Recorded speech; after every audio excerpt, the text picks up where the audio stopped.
আমরা যে হাসিনার বিরুদ্ধে যে লড়াইটা করলাম দীর্ঘ 17 বছর, কিসের জন্য?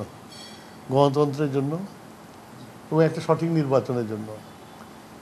সেই সঠিক নির্বাচনের জন্য আন্দোলন সংগ্রাম করে এই গত বছর 5ই আগস্টে শেখ হাসিনার পতন হয়েছে।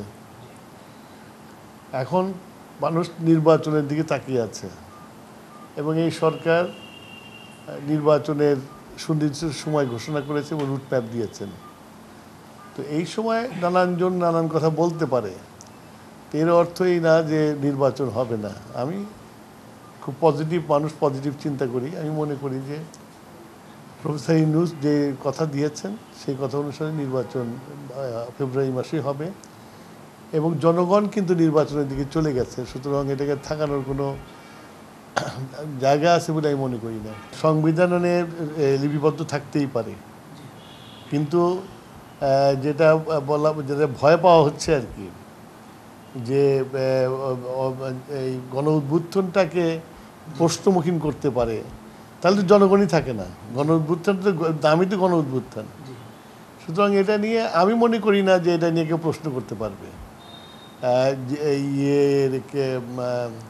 অতীতে যেটা হয়েছে এবার সেটা হবে বলে আমার মনে হয় না।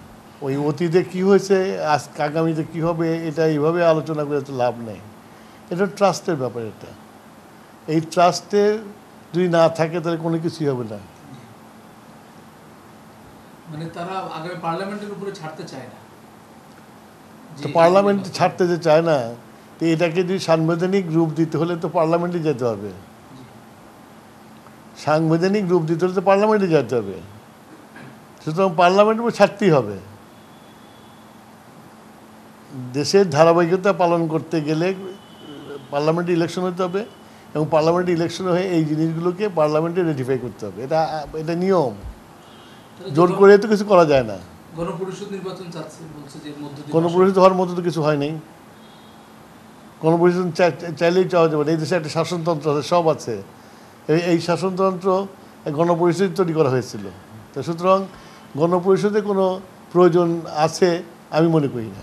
যত একটা নিয়ে জল ঘোলা করা হবে, পানি ঘোলা করা হবে, তত পতিত সরকারের সুবিধা হবে।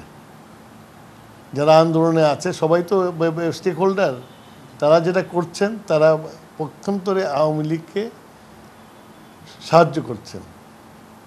এটা না করে জনগণের যে প্রত্যাশা, সারা পৃথিবীর যে প্রত্যাশা যে বাংলাদেশে একটা নির্বাচন হবে, নির্বাচিত সরকার আসবে, সেই দিকে সবার হাঁটা উচিত।